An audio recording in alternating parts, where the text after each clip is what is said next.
In this tutorial, we're going to use InDesign CC 2020 to learn how to work with color and with gradients. So this one we're actually going to start from scratch in InDesign. So let's go ahead and go in our InDesign. I'll close. This is my sample of what we're making. Let's do a file and new. We're going to create a new document. For that new document, let's go ahead and decide that it is print, that it is portrait, and we want 4 pages. We want our units to be in inches, and we don't need to worry about any of the other stuff. We're just using it as the paper. So go ahead and say create. So one of the first things we're going to do is to create this duotone gradient. So we're going to create this one right here with the 2 different colors. So with a gradient, it allows you to change and blend colors from one to another pretty easily, and it can create a really nice gentle effect that makes it a little bit more designed. So the first thing we need to do before we can create the gradients is to create our colors that we want to put into the gradients. So let's go to Window and come down to Color. Into Color, let's go ahead and open up Color. We're going to create some new swatches.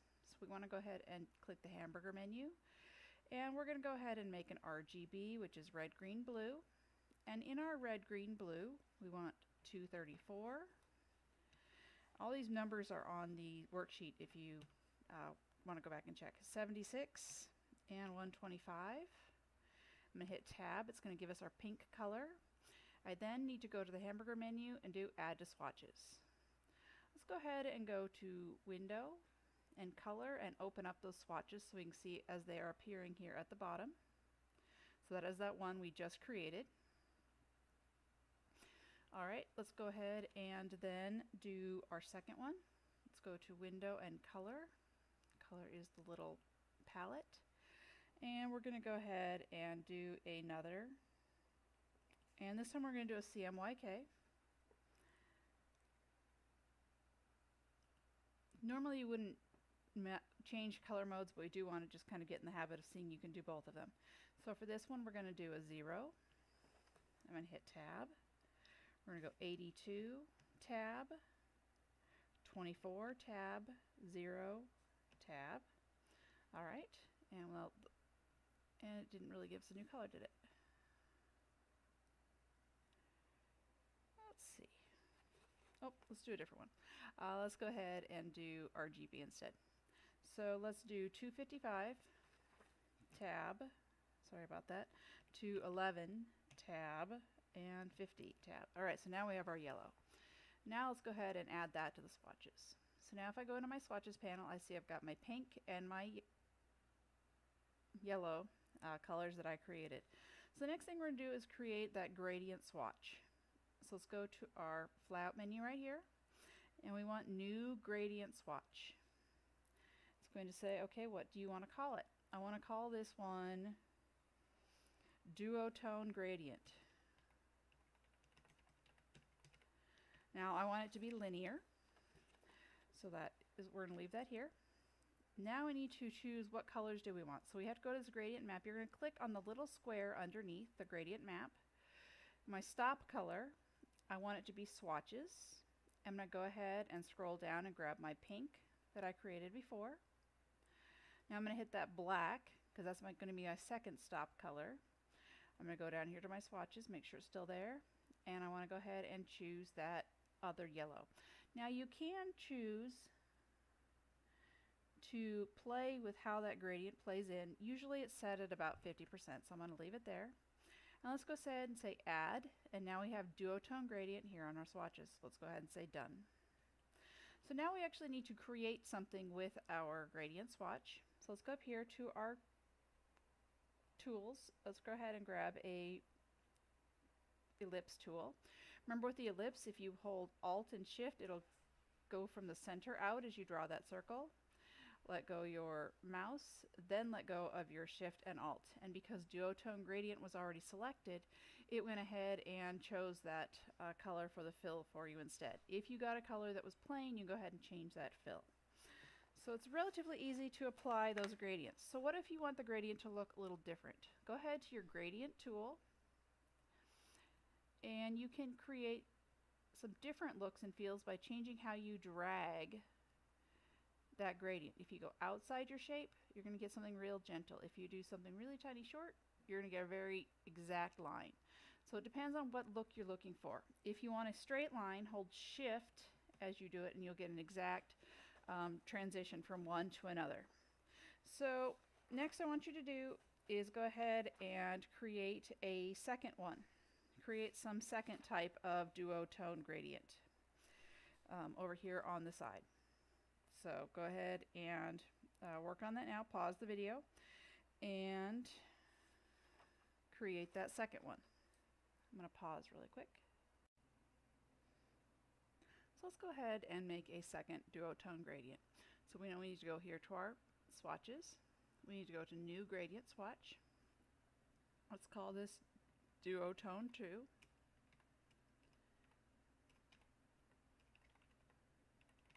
And this time let's try doing, instead of linear, let's try radial, which means go from the center out. And the stop color, let's go ahead and grab from my swatches. I'm just going to grab two that I have here. So let's do blue and, I can do blue and yellow. I'm going to say add. So now I've got Duotone 2, and I'm going to say done. Go ahead and grab my shape. Maybe this time I'm going to grab a polygon, and I'm going to draw a polygon with that. So it said duotone gradient is what it says is a fill, so let's go grab that fill and go down and grab that duotone 2 instead. I don't know why it changed the other one. That's fun. Let's cancel. Let's go back into this one and see if we can figure out why it changed. Alright, so now we have two duotone gradients, so that's what you need to do for this part. The next thing we're going to do is do a multi-part rainbow gradient effect. So for this one you're actually going to put in a whole bunch of different numbers to create your colors. So let's go to our color palette. Let's go over here to New. We're going to go ahead and do an RGB. We're going to create our red one first. Oh, undo. I need to make sure nothing is selected before you start. Alright, color, new, RGB. Alright, for our red, we're going to go do 230, tab, 42, tab, 40, tab. Okay, so we've got our red. Let's go ahead and add that to our swatches. Open up our swatches panel. We can see that red right there. Alright, let's go ahead and add an orange. So grab our color. We want to grab a new RGB. We want 240 and 127 and 54, tab, and let's add that to our swatches. Let's grab another one, another RGB. This will be our yellow. It'll be 245, tab, 222, tab, and 0. Tab, add that to our swatches. So we need to have all these colors in here first before we can start to create our rainbow. So next one we're making is green. So we want red is 12, tab, green is 164, and black is 81. So let's add that one, or blue I mean. Add that one to swatches. Okay, let's add another one. Let's grab a blue. It's RGB. So 66, tab, 96, tab, 169, tab, and add to swatches. And the last one is our purple. So let's do our RGB. 171, tab, 45, tab, 136, tab, and let's go ahead and add that to our swatches. So now if we look at our swatches panel, we now have a whole rainbow full of gradients. So the next thing we need to do is make that new gradient swatch. So we're going to go here to our swatches, come down to new gradient swatch, and we're going to call this one rainbow. And let's go ahead and make it linear. Now to add all the extra colors, all we have to do is click right underneath that gradient map, and it's going to add additional stops for us. So I want this first stop in my swatches to be that red we made, so let's make that red. I'm going to click on my second one. For my second one, I want it to be swatches, so let's go ahead and make it my yellow. or orange. I guess we can do orange. Let's do the next one, yellow. So go down to swatches, go grab your yellow. Let's make this next one green. Then we want blue. And this one's going to be purple. And you'll notice I have one too many stops. All I have to do is take that stop, click it, and pull it straight off. And now I have that off. So now I can adjust those to how I want my rainbow to lay out. So it's just as easy. You can flip-flops around, make things change. It's relatively simple to play with these different gradients once you understand that you can just click underneath. All right, let's go ahead and add that one to our swatches. So now I have rainbow. So let's go say done. And on rainbow, let's go ahead and grab another shape. Maybe I'm going to grab a rectangle this time and draw my rectangle. And I have my rainbow gradient. So go ahead and try to make a different one. You know, you've got lots of different colors here. Go ahead and make a second example of some type of multi-toned gradient. Maybe you want to use it as radial this time instead of a linear one. All right, so let's go ahead and go to page 2. And we're going to go ahead and play with our gradient feather. So sometimes we want to have a nice gentle gradient on a page. We can do that really easily with the gradient feather. So let's go ahead and fill the page of the frame. Grab my frame. I'm going to click and fill this entire page. So now I've got my gradient there, which might not be what I want. So let's go ahead and grab our gradient feather tool, which is right below gradient. And I'm going to drag across. So I'm going to go from top to bottom. I'll hold my shift while I do it. And you see I'm going to get a very gentle gradient from top to bottom. If I did just a little short one, I get just a short. I could go across. I can go diagonal. There's a lot of different things you can do with that gradient feather. So it just depends on what type of effect you're trying to create. So go ahead and play with that one. Then for the second one, I want you to go ahead and make another frame and try playing with just a plain color for your fill and playing with that gradient feather. It's a really nice way to create a look without having to fill an entire page. So I know some people are really afraid of plain pages, so this gives you an opportunity to play with that. If you want to, you can add more pages to your document and you can create some more gradient feathers. So page 4, let's go ahead and apply some gradient to type. Let's go ahead and grab type. And you want some type of font that is relatively large-ish. Nope, we have to make a box first. As far I got as an InDesign. So I've got my box, and we go to my properties. And I can fill, right now I'm going to fill with black. I could fill with my rainbow if I wanted to, but I don't want to. So I want to go ahead and grab my type tool and let's write piece. I'm going to do all caps. So I'm going to go ahead and make that bigger. So I'll make my size maybe 60 or so. Well, I can go even bigger. Let's try 200. Oh, way too big. Let's go ahead and fill that a little bit bigger. Oh, did I put 2,000 instead? I bet I did. Let's see. Let's try 175 instead. All right, let's go type, edit, or edit, select all. Let's make it smaller. And let's go ahead and try and make it 100. There we go. I got it back. All right, so let's go ahead and leave it at 100. I'm going to go ahead then and take my type tool. I'm going to highlight my text. I'm going to go ahead and tell it to fill it with one of my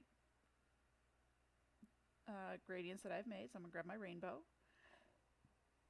I can click out and see that it applied it just across, or I can grab my gradient tool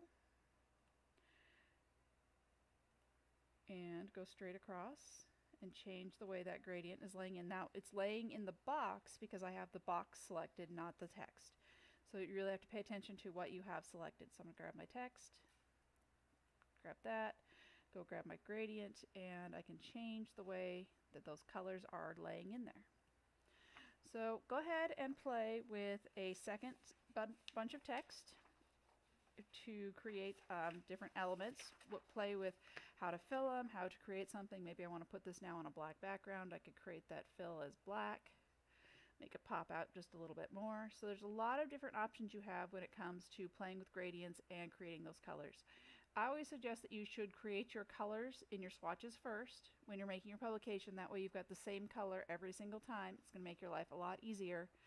And then go back and start actually doing your design. So let's do a file, save as, first initial, last name, underscore, gradients. I think that's what I told you to do. InDesign gradients. I'm going to put this in my folder for my desktop, my tutorials for InDesign. So InDesign gradients, and I've got this. I'm going to go ahead and save. I'm going to go ahead and package it. Go ahead and say package. It's going to say save. Yes. All right. Oh, it's because it's open here. That's why. All right, try one more time. Package. All right, so I've got my name. Ding, that's awful. All right, so I'm going to go ahead and make sure it's in my desktop, revised tutorials, InDesign tutorials, one about gradients, and package. Then I'm going to go to my folder on my desktop, to my tutorials, to my InDesign tutorials, my gradients. I've got the one called, oh, I forgot to name it PKG. I should have named it PKG. So then I want to go ahead and double click it. I've got fonts, I've got my 3, and go ahead and send to compressed folder. And that's the one I'm going to go ahead and turn in. So that's all you need to do for gradients.